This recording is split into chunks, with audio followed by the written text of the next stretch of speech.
This is a Guide Your Light network production, creating podcasts with purpose. Humans come here to have a journey to remember this.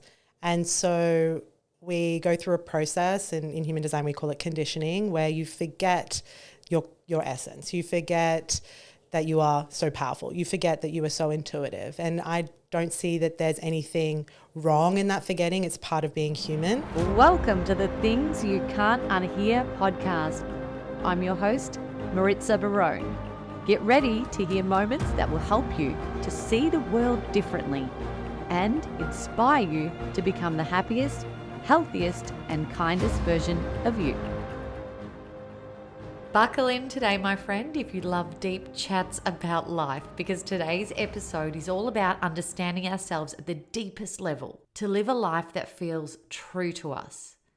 In this discussion, we base it around a system that's helping millions of people around the world make sense of who they are, how they make decisions, and why life can feel easy in some areas and completely out of alignment in others. Human design. And I'm joined by Hillary McVeigh, a human design expert who helps people decode their personal blueprint and understand their unique energetic wiring. This work isn't about labels or limits. It's about clarity, self-trust, and permission to be who you actually are. During this chat, we'll break down human design in a way that's practical and accessible. We will explore the different types and profiles and what that means, and look at how you can transform the way you relate to yourself, your relationships, and your work. If you don't know your human design profile, I would suggest downloading a free chart right now as we get started into this episode so that you can follow along to what Hillary is explaining about halfway through the episode and how it refers to you. The link is in the show notes for you to access right now, and you can do them for your family, your partners, your friends, and see how their profiles work together with one another. It's super interesting. So whether you're brand new to human design, already curious about your chart, or just want to understand yourself better, this conversation will help you see yourself and others through a new lens. Don't forget to follow the show, hit that subscribe button, and of course, let me know your biggest takeaway from this conversation.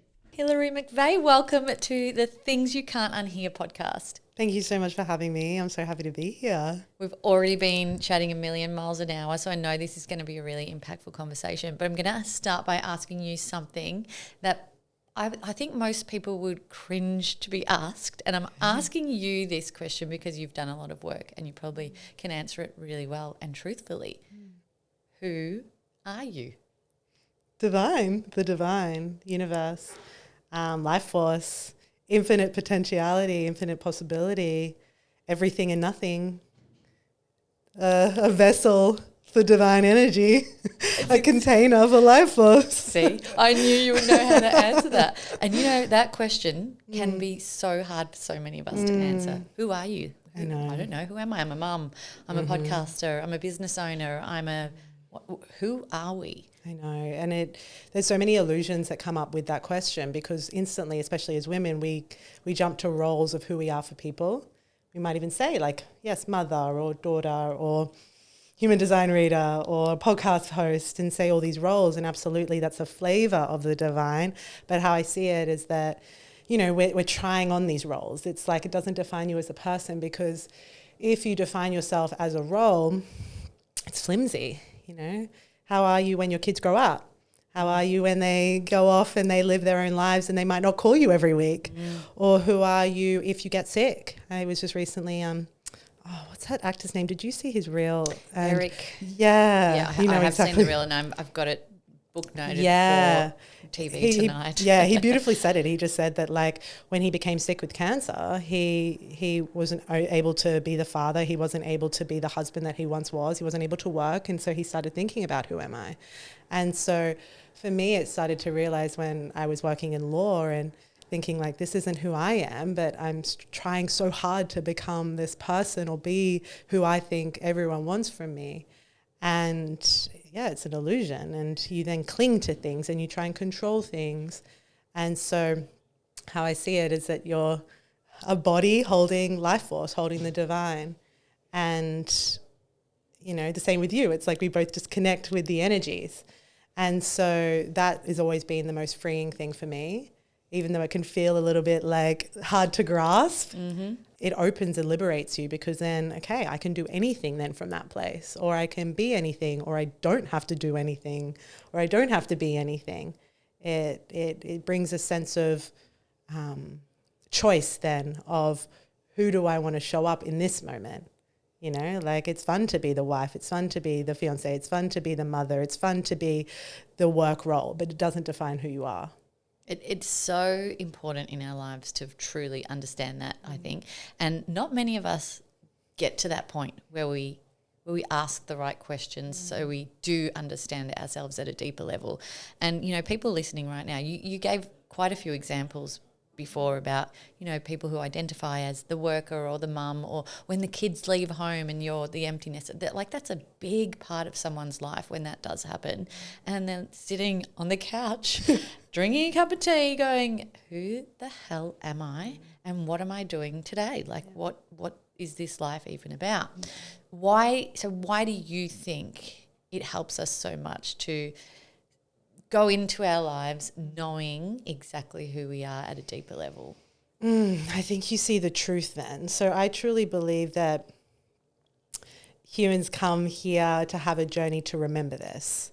And so we go through a process, and in human design we call it conditioning, where you forget your essence. You forget that you are so powerful. You forget that you are so intuitive. And I don't see that there's anything wrong in that forgetting. It's part of being human. And, sometimes we can blame society or blame family members that we received maybe stories or beliefs about who we thought we had to be. But when you actually wake up to who you truly are, it brings this sacredness, this realization. It also means that you can bring all the experiences of pain maybe, or anything from the past that you have grown and evolved through, because the whole point of being a human is to evolve. And so when you actually wake up to this core identity, that then you're able to come from like a sacred service place. So why is it important? Because if you don't realize that, you will always be stuck. You will always be in fear. You will always feel alone. You will always feel not enough. I use the example that we'll say like the universe is like the ocean. And if you take a cup of the ocean, that is the human energy. It's the life force. It's still ocean. But what humans do is that they identify as the cup. And if you identify as just a cup of the ocean, you're always going to feel inferior. You're always going to feel like you have to prove yourself. You're always going to feel like you have to compare with all the other cups. When you realize, oh wait, we're all divine energy and we all have our own specific way of expressing it. And so even recently I did a leadership training with Dare to Lead with Brene Brown, and part of it was to define your values. And I'm sure we've all done values work. It's a really useful thing. But we were going around the group and every single person's values were so different. Like, mine was all about growth and service. Another woman's was like beauty and excellence. She was a designer. The other was like honesty and truth. And the other one was like gratitude and optimism, what have you. And so I could see that when we were really authentic to our own energy, we were all so different. And there is something to be said that we have like a unique way that we want to express energy, even how with you, with like podcasting, conversations, hosting, speaking. And that's so like your gut gets lit up by that, with the connection. You're 6'2", it's like your wise wisdom. And so it's not by accident that we have a certain flavor to express this. But if you don't connect with your life force, if you don't connect with your universal energy, you're not going to live a life true for you. And you're going to cling and attach to identities that aren't you. And life will make them hard so you remind that they're not you. It will be that your kids don't return your call because you need to find a sense of self without it. Or it'll mean that the boss will make it super challenging for you if you're being invited to have a deeper sense of self in your work, if you're invited to go into a different line of work. And so life will always initiate from you. So I think it's the ultimate question, is to know thyself. And from that place, you are truly free. you can love unconditionally, you can choose what's right for you, and you can be truly of service as well, which is the whole point, is what fulfillment is. And then you can create successful businesses, and then you can, do all the things without any attachment to how it should look. I was just speaking to my Vedic teacher yesterday. So Laura Poole, have you met Laura yet? No, I haven't met Laura. Yeah, I should have her on here. Yeah. So she was saying she just got back from India, and I asked her what her biggest takeaway was. And she said that Laura isn't the doer. And what she means by that is that, even now, Hillary is not speaking. Divine is moving through Hillary's body. You are connecting, you are speaking, the divine is speaking through you in your body. And she was saying all these like magical synchronistic things that happen. And she's like, I couldn't have planned that, Hillary. They walked into this temple and like an elephant walked down the aisle, and then they looked over, there was a cow there, like a sacred cow, and it was all just one thing after another. And at first she thought she was running late. And she was like, oh, quick, everyone, we're running late. Then they walk in and all these synchronistic events happen. And we can all think that in our lives. It's just synchronicity after synchronicity. Or like, I couldn't have planned all the things that have happened in my life, but then why do I try and do that now? And it's because there's that lack of trust of who am I as divine. Exactly. You think, no, Hillary's got to work it all out. Yep. I got to force it. I got to get the viral reel. I got to get that spot or whatever. And it's a waste of your energy. It causes stress. And you still move forward, but you move forward as like that divine energy in human form. And I've got to go to school, and then I've got to go to university. Exactly. And then I've got to get the 9-to-5 job, and then I've got to work till I'm 65. And then I'll be happy. And then it's those rules that we've been conditioned to believe. And I think a lot of people are questioning that a lot more. I love the idea of doing values. It sounds so like cliche, know your values and beliefs. But honestly, like I'm raising 2 teenage girls at the moment, and my eldest probably started interested in dating a little bit. And we were talking about, meeting someone and how to meet the right person. And I said to her, she asked me a question, how do you know who the right person is for you? And I said, well, what I'd be looking for is someone who has the same values as me and the same beliefs as me, because you can grow and change through life with that person if you have the same values. And she's like, what do you mean? What are values?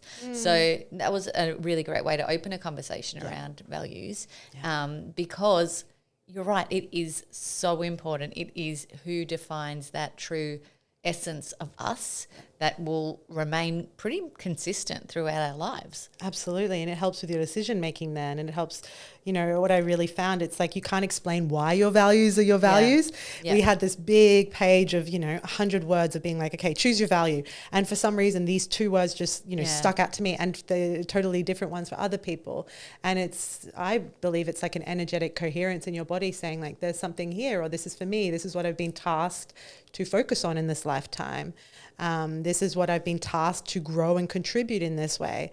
And everyone is so different. And so it's like really important to see that you have a specific role, and it's going to feel natural. It's going to feel good. The only ways that we overcomplicate it or create more suffering is all the other shit we put on top of it. Yeah. It's funny. I mean, a lot of people listening today, and I know my audience is quite a spiritually minded crew, but some potentially are not. And we're having this beautiful, quite spiritual conversation, and we jumped straight into it. You asked me probably the most spiritual question you can ask. I love it. But, and there is a lot of spiritual lingo that goes around, and, remembering who you really are, that used to frustrate me, because I never understood really what that sentence meant. I was like, what do you mean remembering who I really am? This is like early on in the, me doing work and identifying myself. It is such a huge concept to grasp. Yeah. What do you mean remembering who I really am? And it's really an essence. And I think you've explained it so well. But if you wanted to go a little bit deeper into it, I'll be more than happy to hear. No, that's such a good question. And the thing is that we try to understand it from the logical mind, and you can't understand it from the logical mind. The logical mind can't grasp that. It's a felt sensation. And so what I'll often describe to people or ask people is like to feel in, and, we would do it maybe eyes closed, of like a moment that you felt really in flow, a moment that you felt really connected, maybe with your kids or speaking on stage or whatever where you feel like, oh, this is what I'm meant to be doing. And it might even be in a moment where you're just connecting with your friend and you're speaking about something that you're really interested in. And so how I see it, and the way that I could visualize it and feel it, is that I called it life force. And so I could see, and we've all, and hopefully not everyone has had this experience, but maybe someone has passed, or it happened when our dog passed and we had to put our dog down. And I could see that his life just left his body. And that energy that was him, the happy-go-lucky energy, life force, was no longer in his physical form. And so what humans and what we do is that, especially as women, because there can be the very big, what's the word? How do I say it? So much awareness on the physical, because that's how women gain their value. And I love all the physical stuff as well. But it's thinking that we are just the physical body. And how I started to see was no, it's the energy that moves through the body.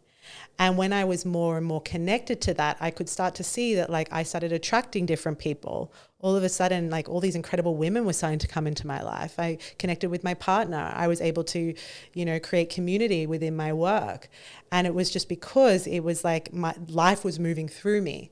And the only thing that we stop it with is through fears and through beliefs that tell us that something is not possible for us, or we're not good enough for something. That's the biggest illusion, is that we're somehow separate from that life force. So yeah, how I see it of remembering who you are, I always really struggled with that question as well, because I didn't know who I was. And I was coming from that logical mind. Actually, Einstein said this quote, and I'm going to butcher it, but he basically said, if you have 1 hour to solve a problem, spend 55 minutes defining what the problem is, and then 5 minutes actually solving it. And so what we're doing when we say, who are we? We're trying to is it this different role? Is it a different, is it because I need to is it peace? Is it calm? And what it actually is okay, what is the actual problem that I'm defining here?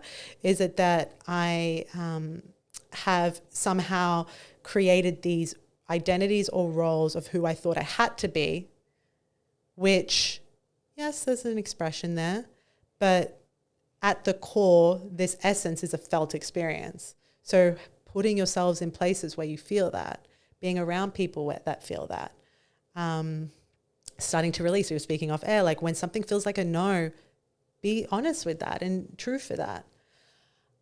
So yeah, you're not meant to answer that question with one sentence of who am I, is probably the long story short in my rant where I've just gotten there. It's the age-old question, and that's what the ancient people would speak about, of know thyself. You aren't meant to define it, but you get to experience it, and you get to see how you can play in that. It's always evolving. Oh, I want to do this thing now. I want to create this thing now. Or who would I be in this thing? Or even for me, I'm oh, how would I be as a mother? That would be a fun role to have. Yeah. A challenging role, but I'm I'm ready for the growth. Yeah. And so I think it's a dance of I just see it as we're energy, and science says we're energy anyway. You speak so deeply and beautifully about all of this. I actually just want to take my shoes up, cross my legs, and dig right into it. Let's literally do it and dig right into this conversation, because I don't know, it feels like you're obviously born to speak like this, but you haven't been doing this work for that long. And correct me if I'm wrong, this is not something that you always believed in, is it? No, definitely not. How did it all unveil? Yeah, so as it usually does, a rock bottom. You don't usually ask these types of questions unless something needs to change in your life. So I was working as a lawyer, and I was feeling so much stress. Health started to decline. Now I'm so grateful for that time, because as well, the workplace was not a healthy workplace. My boss was very intense, and I started to look for different answers. So podcasts, I truly feel like podcasts is such a, imagine if we didn't have that access. I know there's a lot with social media and, being on our phones and being all these things, how it does affect our brain and all the things. But at the same time, the opportunity to connect with wisdoms and to connect with different thoughts if we were just living in our towns and I didn't have anyone around me that was speaking like this. So I heard about human design, and it was my first rabbit hole, and one of many hundreds of rabbit holes that I've since gone down. And it gave me answers of why I was feeling the certain way. And we talk a lot about like mental and physical health, but we don't speak about energy health. And this is what I realized, and this is my version of human design, by the way. So a lot of how I share human design is very different. I see that your energy is, whether it is feeling from that lit up life force healthy place, or whether you're in a space, and I used to feel like the soul was being sucked out of me every day that I would go into the law firm. And I started to realize that there was nothing wrong with me. It was just what I was forcing was wrong for my life force, for what I was here to do and create. So I'm a one line in human design, which means that you love to study, you love to investigate, I love to learn. And so I just went deep, and I ended up quitting my law career. I moved overseas. I moved to Berlin. I was working in a startup. So then in that startup, I was able to learn all around business, it gave me the confidence around that. And then after 2 years working there, I went out on my own and created my own business. I moved to Mexico. It was a place where I could really explore and experiment. And then when the borders opened here in Australia, I came back. And again, all synchronicity. Like I never thought that anything was ever, I thought I was just coming to visit. I just didn't get my return flight home. And I started just exploring more with the Vedas, the Kabbalah, quantum science, quantum physics. And I just continue to build in this business that I have now I love, and the community is so amazing. And we have a human design school, and a future space that's going to bring all this wisdom together.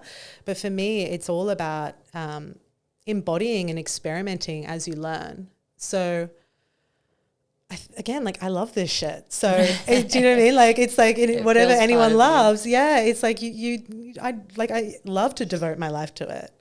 When was the first time you heard of human design, and why did human design help you so much? Now.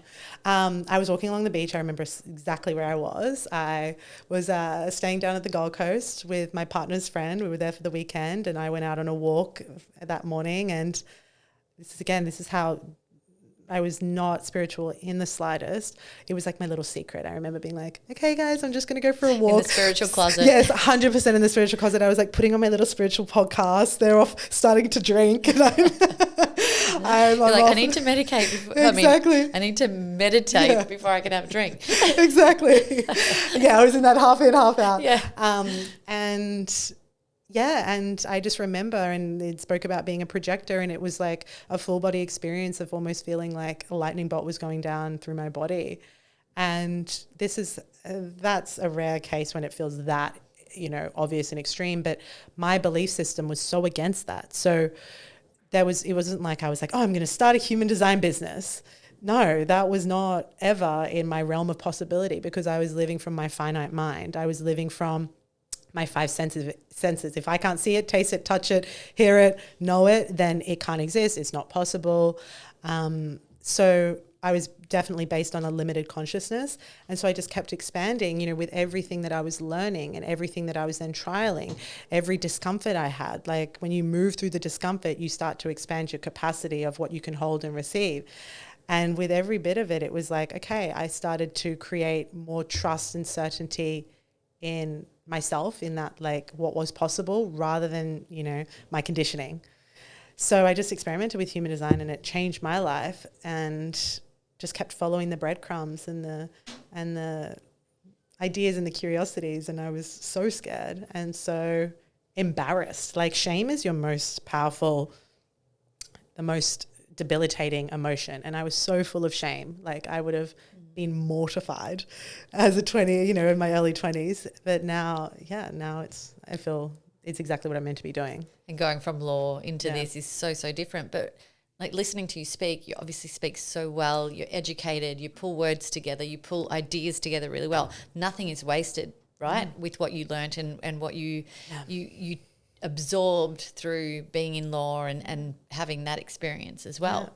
Absolutely, nothing's wasted. I even remember, and I actually thought this as I was walking in, I used to love watching like makeup tutorials. And now I'm on the camera a lot. Now I have my own podcast and we're doing, and like I can whip together my makeup in 3 minutes. I can do a full face and like not even think about it. I can be, and you know, to other people, that might be something that they don't know how to do yet. That's so true. And I just think everything is like that. It's like you don't know what is going to benefit you in the future. Even like experiences that you might, I know you just said that you went on a retreat when you were down with Tori, and like you never realize why you feel called to go on a retreat or connect with this person. It's like we can't map it out from that limited consciousness. It has to be that you trust that intuitive feeling, and then you see why you're being called there. I love the idea of following breadcrumbs too. And something happened in my house the other day because, as I said, like got teenagers. They're all asking lots of big questions about life. Yeah. And, you know, what are you going to do when you're older and blah, blah, blah, blah. And I was cleaning up my daughter's room. She's 14. And I noticed, like, I was like, oh, there's that camera she asked us for 6 months ago. Oh, there's that other camera she asked us for like 2 years ago. Oh, there's that. I actually got all the cameras that we'd bought her over the last four years or so. And I'm like, we have purchased this kid like 4 or 5 cameras and I think there's something here. Yeah. Like, why'd she keep asking for cameras? And then she got home and I'd put them all on her bed, like laid them out neatly. And I'm like, do you realize you've asked us for like cameras pretty much every year for the last 4 years? And she's like, wow. She's like, I didn't even think of that. But I'm like, do you have like a pull in you to be a photographer? She's like, not really. She's like, I just like taking photos. So I'm interested to see how that evolves. And like you said, nothing is wasted. Like she's actually interested in a property career. There may be a whole other thing that links back to the camera with a property career. Like you just don't know. But it's so interesting when you do like open your eyes and you're like, what are the little hints life is leaving for us to find out who we are at a deeper core? Absolutely. And what I love what you just said there as well, it's like often it can bring up a little bit of discomfort when there is something really important for us. I just see when I look back on my life, on the things that really changed my life or really shifted the trajectory, there was so much discomfort there or there was resistance there. And sometimes you can have mental resistance. So even if your daughter's like, oh, like I do like taking photos, but I don't want to be a photographer and I don't blah, blah, blah, so I just won't explore photography.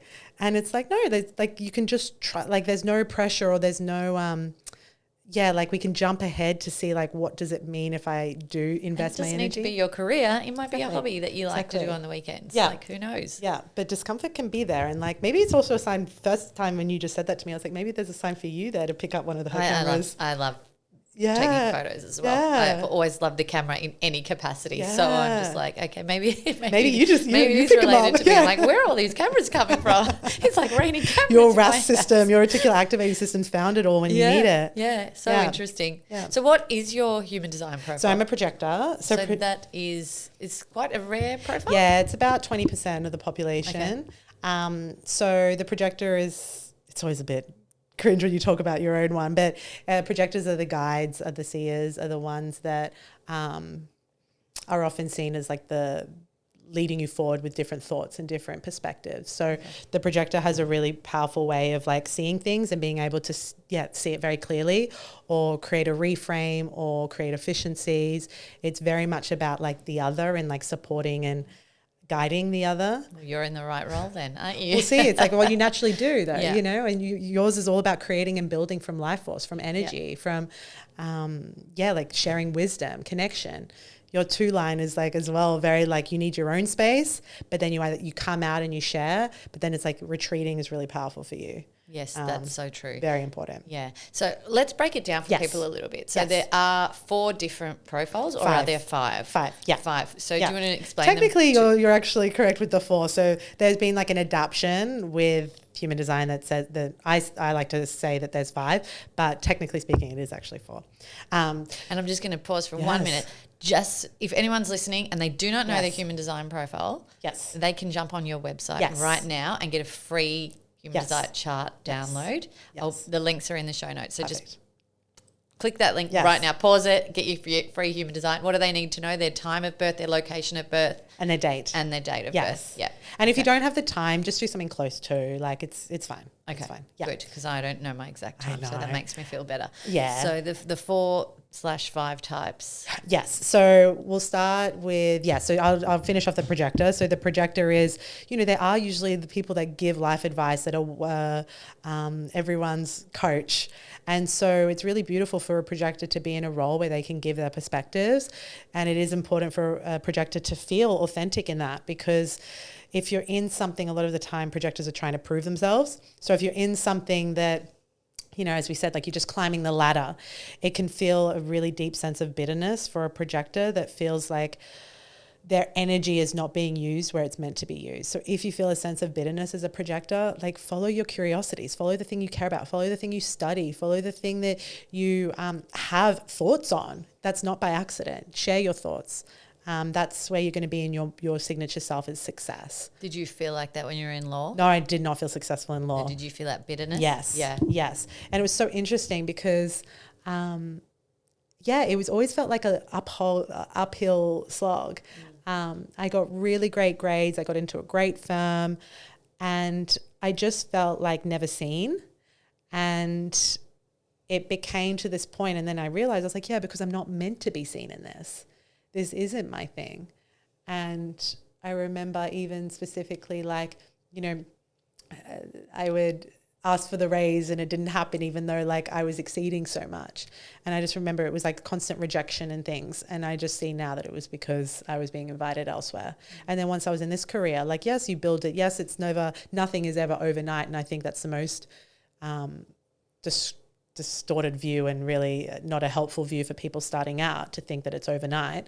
But at the same time, I always felt like, okay, like it's gaining traction. Okay, people value this. Okay, people booked that workshop. They must want to hear what I have to say. And things just like moved steadily, and I felt seen in it. And that can't be, even though technically speaking, society looks at something a certain way that's more quote unquote beneficial or better. I felt more seen when it was, this weird thing, human design, that no one had heard about in Australia when I first started speaking about it. So yes, then we have the generator. Yes. Generator is gut instinct. Yeah. Your gut is strong, following if you feel that expansion, that there's something to build there. There's something to create there. And you become this magnetic force when you follow and trust that. And people just want to be around you. People want to experience you. And that's really what I was speaking about earlier with that life force energy. When you're an expression of that, you end up in the right places. You create the thing you're meant to create. So it's really that gut response. But a lot of generators are stuck in responsibility, stuck in obligation, stuck in, well, I have to do this. And so there's a lot of suppressed, frustrated generators in our world. And is it true that generators, obviously with the title generator, generate the energy for the collective? The collective, yeah, wow. Okay. Projectors are riding off that energy. So we need the generators to be happy so that everyone 100%. The creator of human design, Ra, said, free the generators. Like we need to free the generators. And generators are the most of the population. We got Beyonce, Oprah, Steve Jobs. These are lit up generators. And so... it's really heartbreaking. And I know a lot of people that maybe if you're listening to this and you're a generator, you are so special in the fact that your gut lights up for something super specific. It will evolve, it will change, but it's to really see that that's an intelligence moving through you. It's an intelligence. Your mind will probably not understand, but the intelligence that's moving through, the divine that's moving through you does. And that has a higher path. The problem is, and this is for the generators and also the manifesting generators, which I'll get to next, is that your mind can't map it out in the future. Like I would even ask you, could you have mapped out your career? Definitely not. Yeah. I still don't know what I want to be when I grow up. No one does. We shouldn't. If you do, it's based on your mind. Yeah. That's the biggest thing. This whole idea of having a 10-year plan. I'm like, okay, you're just pigeonholing yourself, but okay. Yeah, just tell us what you want to do for the next 5 years and we'll Exactly. You just constantly evolve, and you got to trust that it, again, that intelligence will tell you what's relevant and what's not. The Vedas speak about like the most important thing that you can ask yourself is like, what is relevant now? What is relevant now? Okay, this no longer feels aligned with where I want to put my energy. Or this, even though it's scary, even though it feels discomfort, it feels relevant for my growth. It feels relevant for my evolution. Is it relevant or not relevant? And then sometimes things can just be complete. Yeah. So yes, that can be really hard for generators and manifesting generators because there's a lack of safety in the body. Especially as women, we might have grown up feeling like we can't trust how we feel. You know, if a parent even told you like, no, you can't do that, or that's not right and things, and you're like, no, my gut feels it. Or you feel like an elephant in the room and you're like, no, I can tell that there's something going on, but everyone's like, no, it's fine, it's fine. So we learn at a really young age to like, what's the word, like abandon ourselves. Or you might be like, oh, well, this makes me lovable, so I'll do this even though it's a gut no. Yeah. You know, this makes my parents proud, and then we do it for the rest of our lives, even if it's not about your parents proud, you're just trying to make yourself proud. Yeah. So the generators follow your gut, respond with your gut, and that's going to lead you, and that's how you best use your energy. So this is what we're doing right now with the energy types. It's how you stay energetically healthy, how to create your decisions, making your aligned direction, and what's going to be that you amplify your life force rather than drain it. You know, we all wake up with a tank of energy. Are you using it and just draining it, and then waking up and still being drained and then draining it, or are you amplifying it?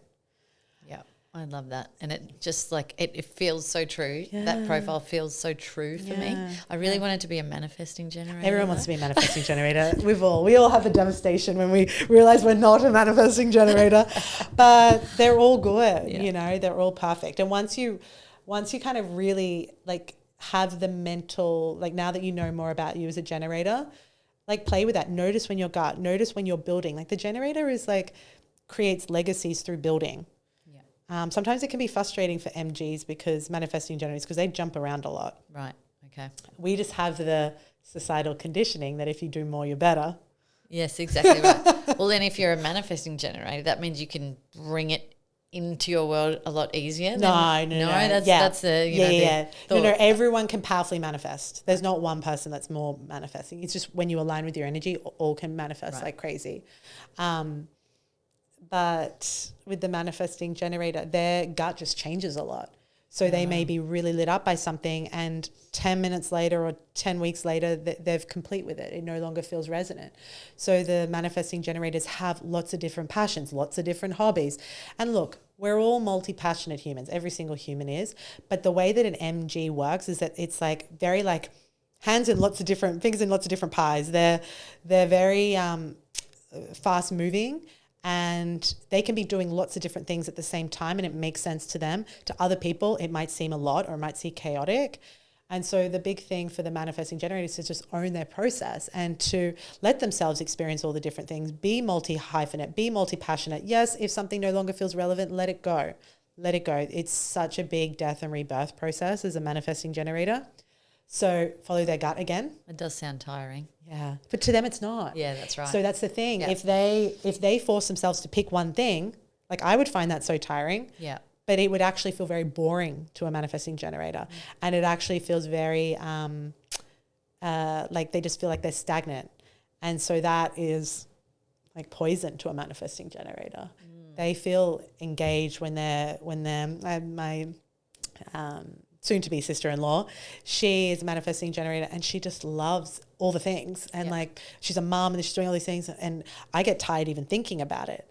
It's so useful to know though, isn't it? Because you think, oh, you know, that's not the right way to be. Exactly. You compare. And what's wrong with me? And why can't I just stick to one thing? And why? Yeah, and then you're like, actually, this is how I'm built, and it's okay because we're not all the same person. Exactly. And it's amazing to know your kids, because you might have a projected child who's like this wise old soul, maybe slower or wants their alone time a little bit more.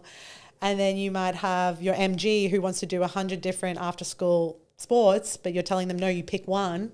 Yeah, it's funny you say that. We had a human design expert on maybe 3 years ago. That's the only other human design interview I've done on this podcast. And she did a reading for my family. Oh, cool. So that was super interesting. And that made me Powerful. really understand how our dynamics work. We still think about it today. We're like, okay, the projector's off retreating in her room. Just let her be. Let her be. Like I think about that sometimes when I'm like, get out of your room. You've been in there too long. She's like, I really need my own space. And then we've got a reflector who's just like literally like, was it 1 or 2% of the population? 1%. And they just reflect the energy that we put out. And we're like, okay, why is she in a shit mood? Oh, that's because we're in a shit mood. Absolutely. She's just mirroring. Yeah. Well, let's speak about the reflector because that's beautiful. So 1% of the population and they just absorb and reflect. But I see them as, mirrors of our society that can give us such transformative perspectives. These people can really shift the collective just by what they see and what they feel. They have spidey senses, deeply intuitive, feel very different every day. And so, the reflector has the power of being in environments that uplift them and expand them, that bring out the best in them. But that's very important as a reflector, is choosing the people you're around, and then sharing what feels meaningful for you as a reflector. They are lunar beings, what's known, so they need to take their time in their process of making decisions because they feel so different every day. So a couple of weeks to really sit with things and feel what feels true for you rather than just like chameleon with everyone else. So I see that the reflector is a source of wisdom for us. They don't just see things or perceive things like a projector does. They feel it. They like absorb it. They become you in that moment. And you can witness it in them when you see that. Like you can be like, wow, exactly as you said, my daughter is in a bad mood. Where is there something underlying that I might have just been a little bit passive aggressive before, or a little bit short or a bit tired? She's felt that. Yeah. And it's not that anything is wrong in that, but it's just like, okay, I always think if you have a reflector in your sphere, universe wants you to have a big mirror in front of you. That's what I say to my husband all the time because they're literally the same person, but they can clash so much. And I'm like, dude, she's your mirror. Yeah. She's literally here for you to see yourself in. I know. And he's like, I know, but it's not easy. Exactly. It's challenging as a reflector to like trigger people. Yep. But at the same time, like, because a lot of the time reflectors can feel a bit invisible. So it's always good to ask a reflector, like, what do you think? Like, what are you feeling? What are you sensing right now? Because that's going to be some wisdom that they come through with. When you meet people, is this the first question you ask them? What's your human design? What's your date of birth? Where were you born? I think not so much anymore. It used to be. I think right now I will be thinking, I'll be like, oh, that's such a projectory thing, but I love to just like feel into the energy of someone. And now, just speaking what we are further, it's like, yes, we're our human design, but then deeper than that, you're divine and you're the universe and you're God. So I even see the human design aspect as like, that's your flavor of the divine. Yeah. And then the last one is manifestor. Oh, yes. Before we forget, the manifestor is 10% of the population, and they are the people that are pioneering forward. So they are known as the trailblazers. They are known as the change makers. They can be quite polarizing, but to their benefit, because the people that love them, that understand what they're doing, that get them, they are here to like support them into what they're creating. So I always think of a manifestor as here to create that peaceful revolution. Manifestors are designed to follow their urges. They have specific urges. They have creative urges. Cass, we were just speaking about our mutual friend Cass Miller, who's coming on the podcast. She has just she's moved through cancer, all these, she's just triumphed through so much. And she was recently on one of my retreats in Bali, and she just channeled this whole new program, and she's just launched it. And she's like, the urge, Hillary, it's so strong. It's like, I can't stop. It's like, it's channeling through me. I've never experienced anything like this. And it's just, you almost have to get out of your own way as a manifestor and just like let what is wanting to move through you. You're here to create big change as a manifestor. That's exciting. That's really exciting. I know that this, like when you're in alignment with what you're supposed to be doing and remembering who you are and knowing yourself at the core, there's huge benefits that can come from that. And wealth can be one of them, right? Like when your business flows and you're selling that retreat out, you're selling those courses out, the book's flying out the door, you got the promotion, whatever it is, whatever industry you're in, this generates wealth. And as we know, that is also energy. Yeah, Money is energy. Exactly. Yeah. Yeah. So let's talk about that a little Yeah. bit. I'm curious Favorite to know. topic. Yeah. Wealth creation Yeah. through alignment Yeah. of our energy. Yes. Well, I see it as everything. We are communicating through energy. We are communicating through felt experience. And I see this so much, especially with business owners or coaches or facilitators or, people in this space or any business where you feel like, okay, well, if I do the right strategy or if I say the right hook or if I get the Instagram reel viral or whatever, then that will make me successful. Or if I have even the right product or even the right service, like if I just make this the most perfect service. And what people aren't seeing, it's like the energy or the consciousness behind the action is what actually is creating it. And so even, I don't know why I'm feeling called to say this. I was just watching did you see the figure skater watch it. I was crying watching her. Her name's Alyssa Liu, and she was doing figure skating and she won the gold medal. I wouldn't say I'm a fan of figure skating. It's a beautiful sport, but I've never been that engaged in it. I was watching it with pure emotion and like just feeling the energy of what she'd created in that. You could feel the love. You could feel, apparently she'd quit 4 years earlier because she realized that she didn't have a life outside of it and she wanted to find herself. And she came back 4 years later and then she's won the gold medal. This is the Winter Olympics. The Winter Olympics just been. By the way, if anyone, go YouTube it, it's so beautiful. But in that, I was like, her energy, I am feeling her energy. Whatever she is doing, I want to be a part of this. And this is why personal branding has become so big. This is why influencer marketing has become so big. This is why we now know the founders behind the business now, because we connect with the other energy. And there's something that we can't explain about it. And it's going to become even more normalized that we say like, oh, I just had a gut instinct I needed to connect. Or I just kept thinking about your brand of socks. I just kept putting on your podcast because I wanted to have a stream of your energy. We can't understand why we connect to that, but we do. So when you are in energetic coherence with yourself, even just the things we were saying, like doing the things you love, doing what you care about, being in your values, how's your nervous system as well? Like, how we were saying, like you're a container for life force energy. If your nervous system can't hold the energy, if your nervous system goes into fight or flight all the time, any form of always in stress, always in contraction, always in fear response. You say like, oh, I just got to post about the thing I'm launching and like, oh God, are people going to join? Lack, scarcity, oh no, thing. Okay, and then I'm going to press post on my Instagram. How do you think it's going to get received? Yeah, exactly right. Or, okay, I'm going to quickly check every single like and everything and then, oh no, it didn't get really liked, so now I'm not going to launch my program because no one actually really cares about it. Or I did just launch and then no one instantly booked, so now it's a failure, so I'm going to retreat. No, that's when the work starts. That's when you get to show up for it. That's when you get to be passionate about it.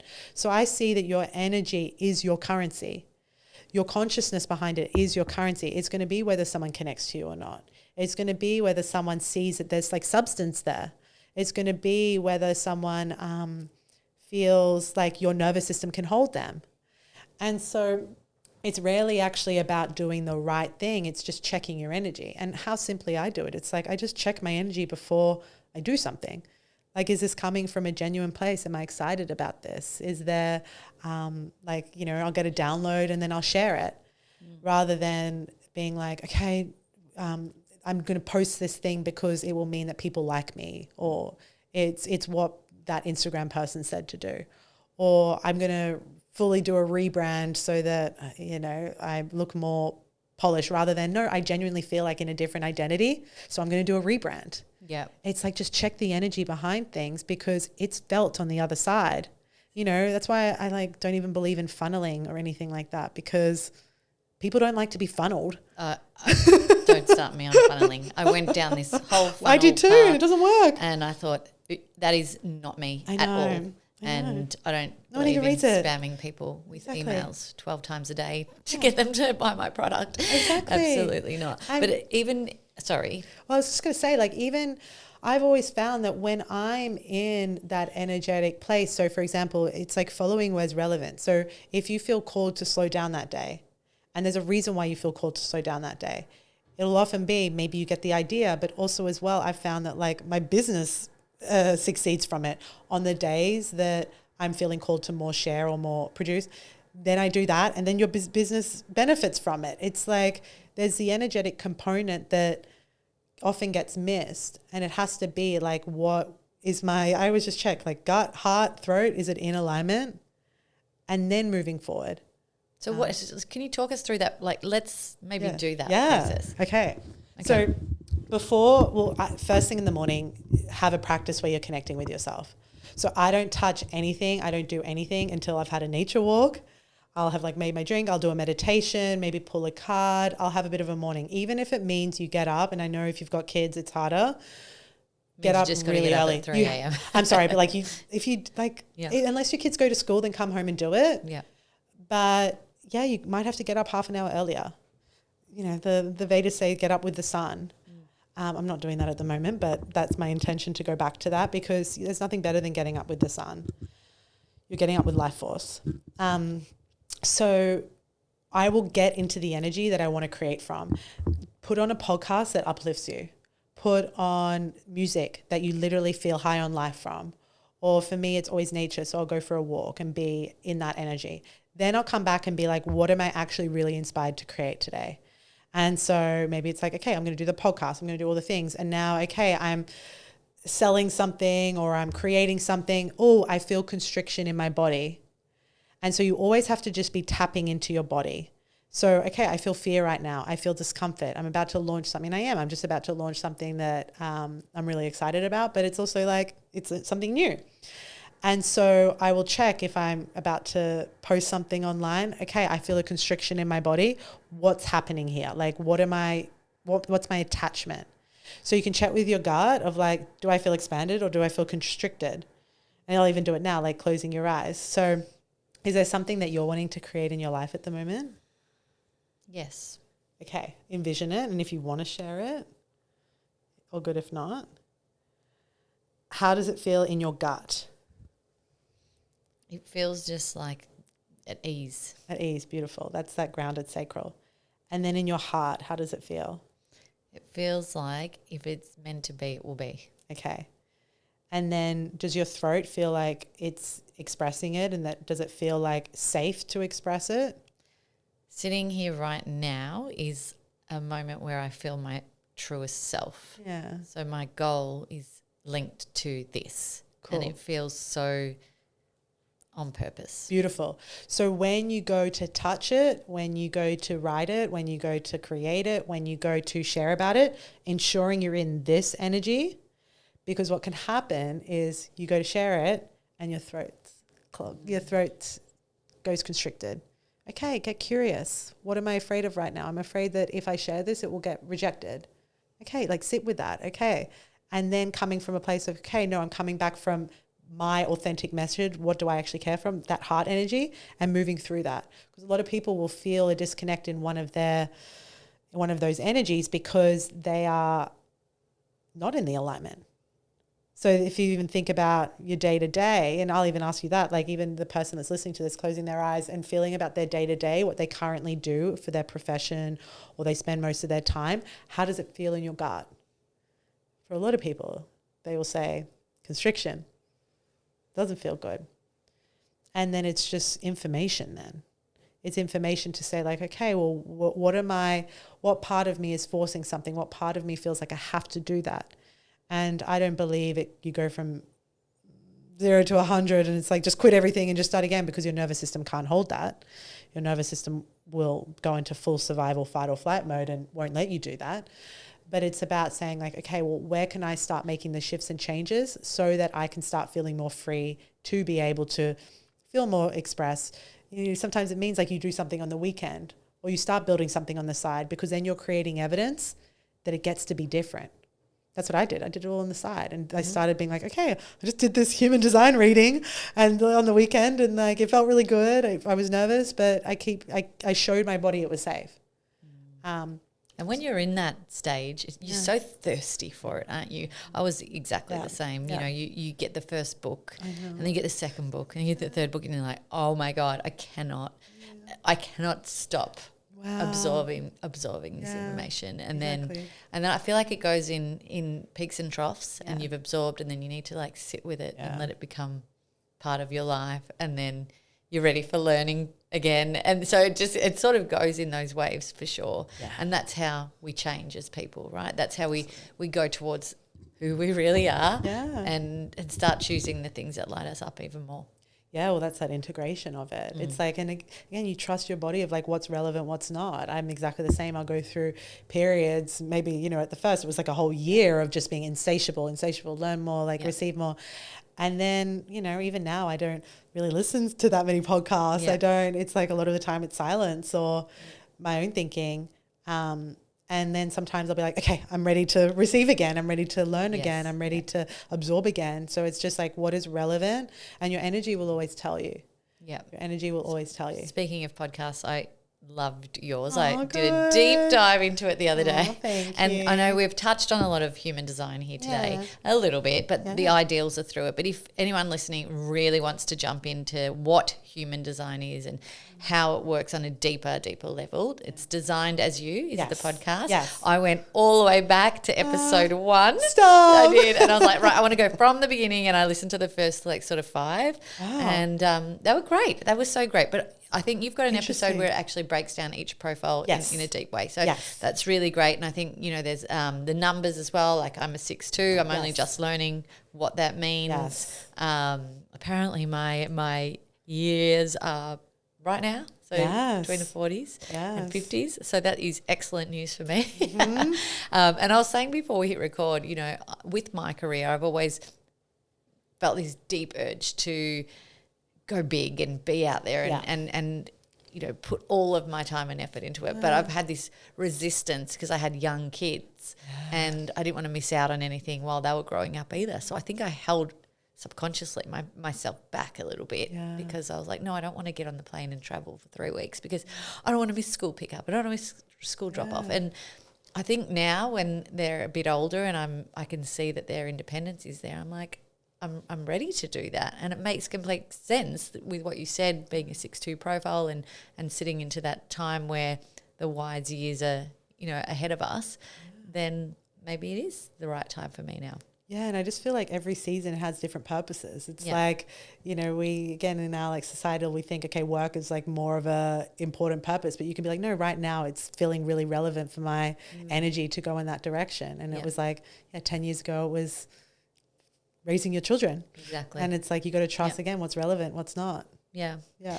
Thank you so much for everything you've shared Pleasure, today. thank I feel like you. we could continue with another 3 hours of Hillary McVeigh, but there's so much out there that people can tap into with what you create.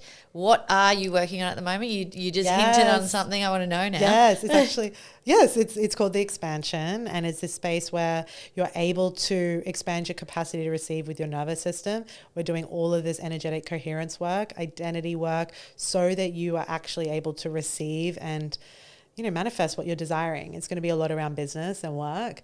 And I just felt like it was this missing piece with the energy and the embodiment, the nervous system, exactly what we've been speaking about, because there's a lot of frustrated people doing all the right things and it's not creating what they're wanting. Who should be there? Who should be there? People, business owners, women, anyone that just desires some growth and some real tangible change in their lives. So I've designed it that it is for the person who has done a lot of the surface level work, done a lot of spiritual and self-development work, but is now ready to like really see tangible change and results. Love it. So very growth-minded people. And to close out this beautiful conversation, can you give me a things you can't unhear moment that you've had in your life? Something that you read, you heard, you were told that stopped you in your tracks and made you see things a little differently? First thing that comes to mind, and it kind of circles us around from where we started, was that you are the universe. I remember I went into this ceremony years and years ago, and I asked to be shown like you are the universe, and because what's making me, sorry, I'm going super deep with this question. It's not that I just heard it, I felt it. And I think that's what we, when we have something that we can't unhear, it's because it like felt in your whole body. And so there's those moments where it's like that resonance in the body of, wow, that like totally changes my biochemistry, just hearing that you are the universe. But I had to actually feel it. So that was that moment. I was in Spanish mountains in a ceremony and actually felt it, and I've never forgotten it ever since. That's beautiful. And it makes so much sense, and it ties into everything that you're about. Thank you so much for this inspiring conversation. Pleasure. Thank you so much. I've loved it. Thanks for listening to the show. What did you think? And what did you feel? Let us know by leaving me a message on the Things You Can't Unhear Instagram community page. And if you can, give us some ratings love on your favourite listening platform.